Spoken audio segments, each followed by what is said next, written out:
बुलाकी एक बहुत मेहनती किसान था। कड़कती धूप में उसने और उसके परिवार के अन्य सदस्यों ने रात दिन खेतों में काम किया और परिणाम स्वरूप बहुत अच्छी फसल हुई।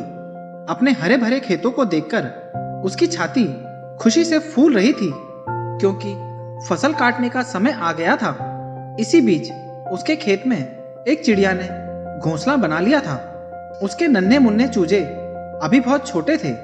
एक दिन बुलाकी अपने बेटे मुरारी के साथ खेत पर आया और बोला, बेटा ऐसा करो, अपने सभी रिश्तेदारों को निमंत्रण दे दो कि वो अगले शनिवार को आकर फसल काटने में हमारी सहायता करें। ये सुनकर चिड़िया के बच्चे बहुत घबराए और माँ से कहने लगे कि हमारा क्या होगा, अभी तो हमारे पर भी पूरी तरह से उड़ने लायक नहीं हुए हैं। चिड़िया ने कहा, तुम चिंता मत करो, जो इंसान दूसरे के सहारे रहता है उसकी कोई मदद नहीं करता।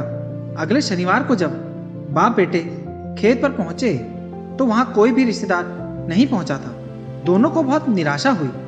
बुलाकी ने मुरारी से कहा कि लगता है हमारे रिश्तेदार हमारे से ईर्ष्या करते हैं, इसीलिए नहीं आए।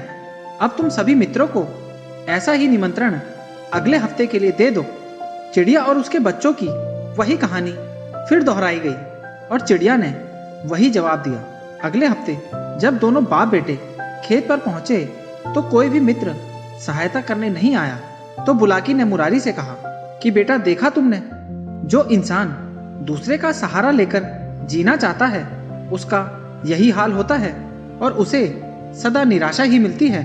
अब तुम बाजार जाओ और फसल काटने का सारा सामान ले आओ। कल से इस खेत को हम दोनों मिलकर काटेंगे। चिड़िया ने जब यह सुना तो बच्चों को कहने लगी कि चलो अब जाने का समय आ गया है। जब इंसान अपने बाहुबल पर अपना काम स्वयं करने की प्रतिज्ञा लेता है तो फिर उसे किसी के सहारे की जरूरत नहीं पड़ती और ना ही उसे कोई रोक सकता है।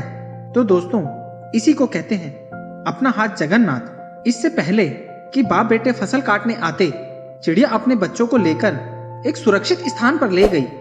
तो दोस्तों, इस कहानी से आपको क्या सीख मिली, कमेंट करके जरूर बताना।